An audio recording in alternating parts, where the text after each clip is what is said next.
amigos, nuevamente aquí en Dédalo, en Barranco, con una nueva edición del programa Jardín de Libros.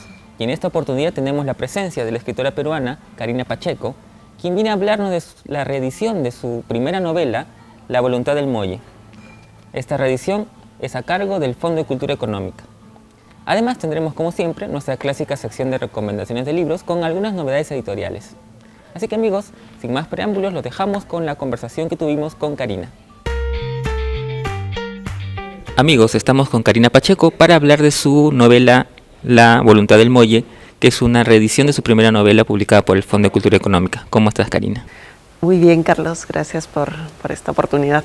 Cuéntame un poco, para empezar, ¿qué significó para ti como autora reencontrarte con este texto y con esta aventura de reeditar tu primera novela? Ha sido muy gratificante, por un lado, porque cuando salió por primera vez hace 10 años, circuló básicamente por el boca a boca. En medios hubo 2 notas muy puntuales, casi un año después incluso de que hubiera salido, pero fueron bastante alentadoras ambas. Y luego, bueno, creo que la editorial que lo publicó hace 10 años hizo un trabajo con un plan lector, según tengo entendido, y lo que quedó de la edición básicamente circuló a través de recomendaciones que se van unos a otros, y luego de pronto notas en un blog, salían gente que me escribía, y bueno, luego paralelamente yo estaba muy implicada en mi vida académica y de investigación, y también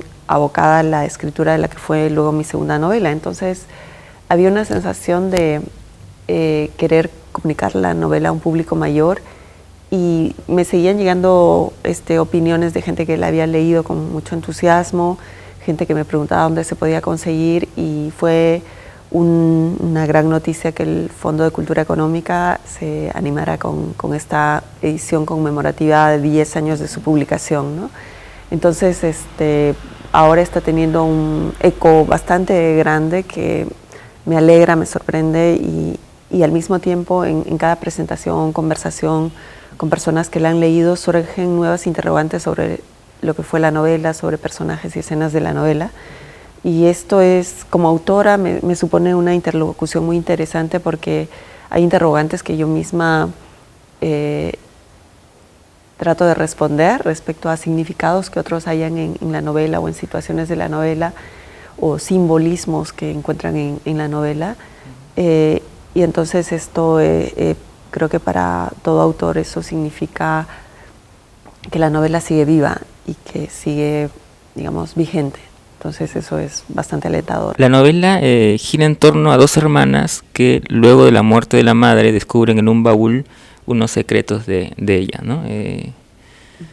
Cuéntame un poquito de eso. Es decir, de alguna manera uno se podría hacer la pregunta: ¿es bueno conocer esos secretos? Porque en un momento dado, una de las hermanas como que quisiera en un inicio dejar las cosas ahí nomás, digamos, quedarse en la intriga. Pero la otra es la que está más entusiasta de alguna manera en conocer qué cosa hay detrás. Sí, es que creo que ese es un elemento bastante universal. El tema de hasta qué punto nos acomodamos a una vida que puede ser ficticia, que en apariencia puede ser la de una familia feliz, porque sabemos que descubrir un poco los silencios, lo que esconden los silencios, o esas medias verdades que sabemos que están gritando algo, pero no queremos aceptarlas porque sabemos que puede significar entrar a tallar en cosas muy dolorosas o a sumergirnos en verdades muy incómodas que nos pueden poner el mundo de cabeza, nuestro mundo personal y el mundo que se mueve alrededor de nosotros, ¿no? Que es fácil verlo dentro de claves más cuadriculadas, con las que nos es más fácil responder a lo que la sociedad supone que tenemos que ser, ¿no? Entonces, una hermana se ve confrontada con que la vida que ha tenido su madre no es nada de lo que ellas imaginaron, aunque todas las pistas estaban ahí derramadas, ¿no? Y la otra también tiene ese impulso, pero también hay el terror a enfrentarse con algo que van percibiendo, que son una serie de verdades atroces, ¿no? Que les va a desmontar el mundo en el que han creído vivir, y que luego las confronta con una serie de cuestiones como el racismo a veces al interior de las propias familias, y luego se van dando de bruces con una historia que tiene que ver también con la violencia política que recorrió el país, ¿no? Y que les va, sin que lo hubieran supuesto eso ni imaginado, les atañe de manera íntima. Porque claro, justamente cuando uno lee la novela se da cuenta que el gran tema o uno de los temas principales es eso, ¿no? El racismo, que está inmerso, como dices, incluso en la misma familia, en el mismo seno familiar. Sí, es que creo que cuando se habla de racismo muchas veces se habla un poco del uno al otro, que no el que te encuentras en la calle, el que uno de un grupo, ¿no? Pero el racismo en el caso del Perú y en muchos lugares de América Latina es algo que atraviesa de una manera transversal nuestras relaciones sociales, nuestras maneras de clasificarnos unos a otros, y a veces sus expresiones más crudas se dan incluso en el entorno más íntimo y familiar, ¿no? Por un lado, diferenciaciones, preferencias que se pueden dar al interior entre hermanos, entre las preferencias de unos abuelos por unos u otros. No siempre ocurre, pero yo he visto que eso es algo que se da en muchos casos, o simplemente a veces con comentarios, ¿no? Es muy lindo ese niño, tiene ojos celestes. Entonces, el que no los tiene, automáticamente se siente como el no lindo, ¿no? Frente al hermano o al primito, que simplemente con un detalle como esos. Y luego el hecho de que se pueda discriminar y excluir y a veces desechar de la manera más cruel a quien no cumple las expectativas para ser un nuevo miembro de una familia X, ¿no? Entonces, eso como práctica cotidiana normalizada muchas veces genera desgracias, tragedias y frustraciones bastante profundas, pero es un tema tan normalizado todavía en la sociedad peruana que nadie se da cuenta la cantidad de turbaciones y perturbaciones que eso puede generar a futuro y el tipo de semillas que eso significa en la vida personal y a veces en la vida, y generalmente en la vida colectiva, ¿no? Ahora, como mencionaste también, el tema de la violencia política está metido en la novela, ¿no? Yo ni nadie en mi familia ha sido violentado de manera directa en los años de la violencia política. Entonces me parecía un tema bastante delicado para abordarlo, entonces lo hacía desde una entrada familiar que se van encontrando con una serie de nudos que al ser desatados se van a dar de bruces, ¿no?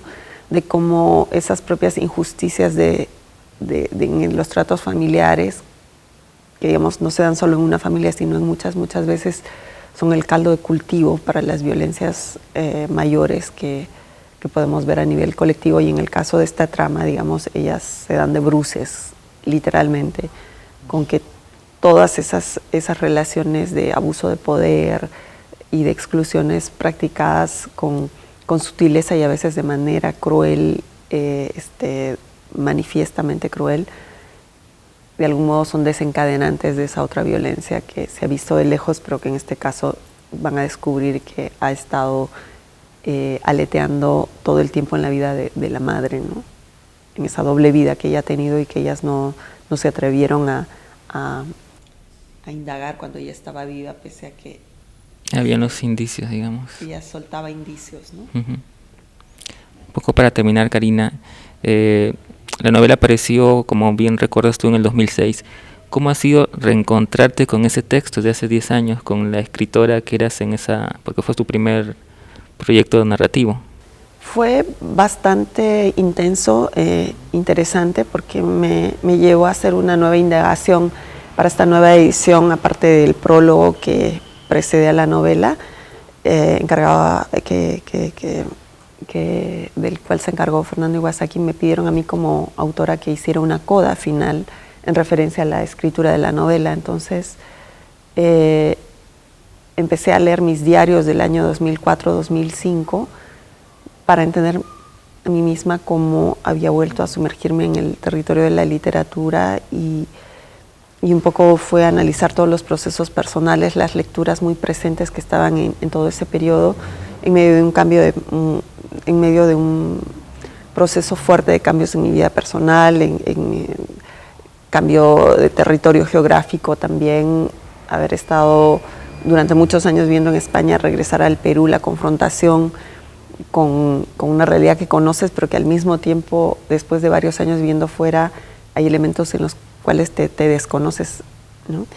y todas las lecturas y las cosas que te chocan aun cuando procedas de ese ámbito, ¿no? Entonces era reencontrarme con la persona que fui, que se sintió turbada y muy motivada para tratar de desentrañar y describir cosas que con el lenguaje de la antropología no me eran posibles. Yo tengo formación de antropóloga, pero siempre me ha gustado la literatura, entonces sentía que la literatura era un camino, y es un camino que desde entonces ya no he dejado, ¿no?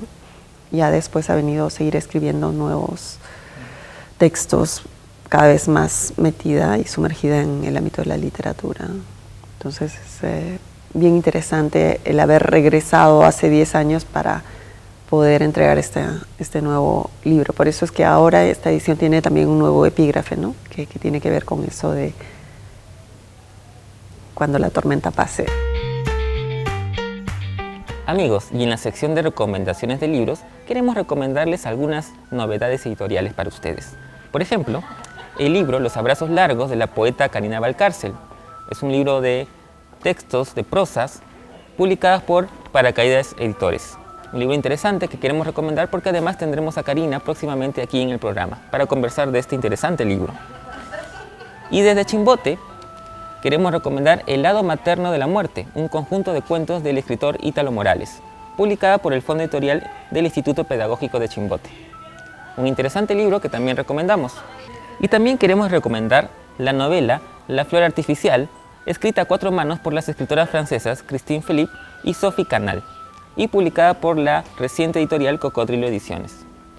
Se trata de una novela muy interesante que también queremos recomendar, pues también tendremos a las 2 autoras aquí en el programa Jardín de Libros muy pronto. Eso ha sido todo por hoy, amigos. No se olviden de escribirnos a nuestro correo electrónico que aparecerá aquí, además de suscribirse a nuestro canal en YouTube y también de seguirnos en nuestras redes sociales, en Facebook, en Twitter y en Instagram. Y no se olvide que en esas mismas redes sociales pueden encontrar sorpresas como concursos donde podrán ganarse libros. Así que amigos, nos vemos la próxima semana aquí en Jardín de Libros.